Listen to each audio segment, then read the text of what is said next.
afternoon, Mr. Alatorre. My name is Stephanie Fowler at the Southern Crescent Technical College, and I am going to do my demonstration speech on how to make salt dough.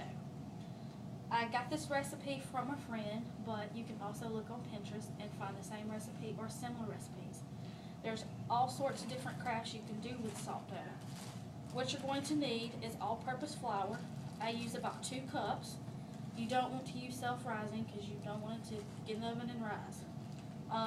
2 cups of flour, then 1 cup of salt, just regular iodized salt, and about 1 cup of water, which I all have here. I have already pre-mixed some, and it can actually be pretty messy. Get this mixed up some, and I had to add extra water to it because it dried out some.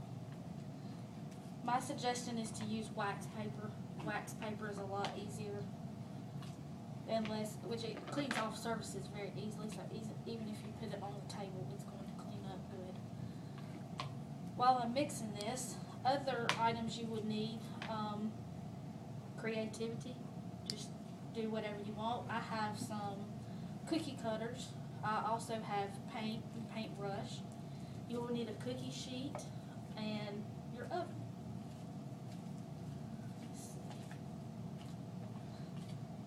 Once it's well mixed, it's not going to be like really wet. It'll be more of a sort of like this, maybe not as shiny. You can roll off, see how it kind of crumbles on the inside. You can roll it out. I have some samples with me.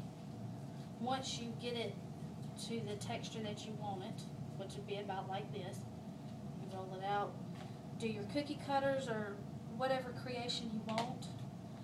You will want to spray your cookie sheet pan with regular cooking oil, cooking spray. Get these clips off. It's nasty. You can roll them out. Here we have a handprint. This is Chandler's. Of course, he's not painted it.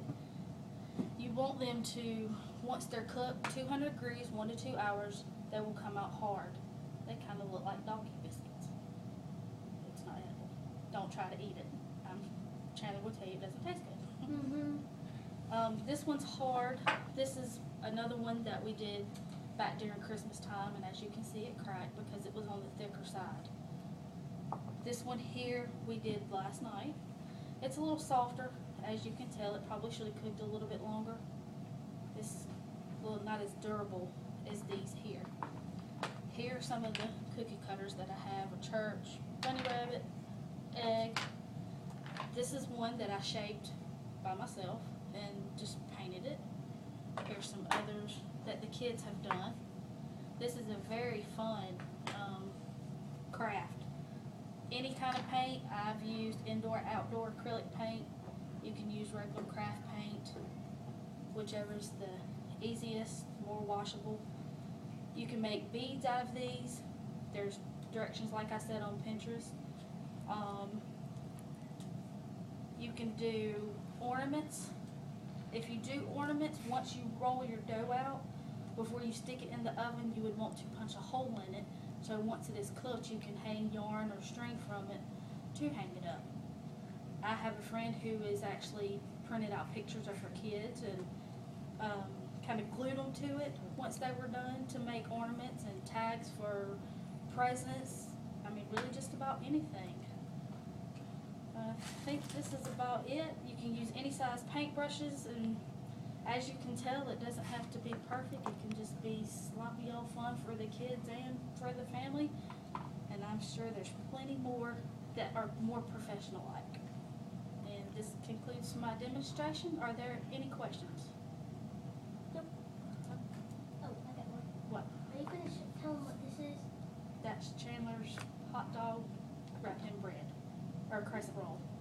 That has not been painted yet.